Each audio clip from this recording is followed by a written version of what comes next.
Dans une base du district de Surobi, près de Kaboul, soldats français et afghans travaillent côte à côte. Quand les forces de l'OTAN quitteront l'Afghanistan fin 2014, l'armée nationale afghane prendra la relève pour assurer la sécurité du pays en guerre depuis 30 ans.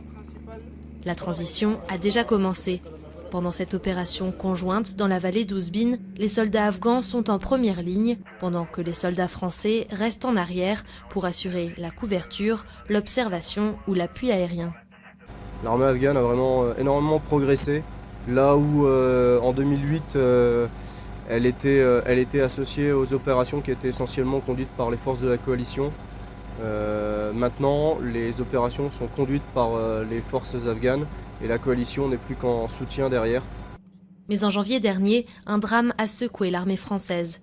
4 de ses soldats ont été tués par un militaire afghan alors qu'ils faisaient leur jogging sans armes ni protection. Cette attaque est survenue 3 semaines après l'assassinat de 2 légionnaires français dans des circonstances similaires. Résultat, le président Nicolas Sarkozy a temporairement suspendu les opérations militaires françaises et brandi la menace d'un départ prématuré. Depuis, les règles de sécurité ont été renforcées et un malaise persiste. Malgré tout, l'armée française maintient officiellement sa confiance envers l'armée afghane qu'elle juge désormais capable de reprendre le flambeau. Il n'y a plus de formation, ce n'est pas un compte à rebours qui est mis en place. C'est simplement une transition qui va se faire tout naturellement, puisque aujourd'hui, on partirait du jour au lendemain. L'armée afghane est en mesure de faire les missions que nous, on monte avec eux, tout simplement. Donc il n'y a aucune appréhension particulière de la part de l'armée afghane. D'ici le départ des forces de la coalition, l'armée nationale afghane devrait devenir une force stable d'environ 200 000 hommes. Mais certains doutent de sa capacité à maintenir la paix dans le pays. Les militaires afghans avouent qu'ils ont peur de ce que l'avenir leur réserve après le départ des troupes internationales.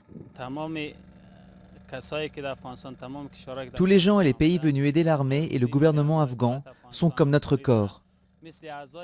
Et personne ne veut perdre l'un des membres de son corps. 3400 soldats français sont toujours sur le sol afghan et doivent rentrer en France fin 2013. 600 hommes ont déjà quitté le pays. Chaque départ est un petit pas vers un retrait total des troupes de la coalition et une responsabilité en plus pour les soldats afghans qu'elle laisse derrière elle.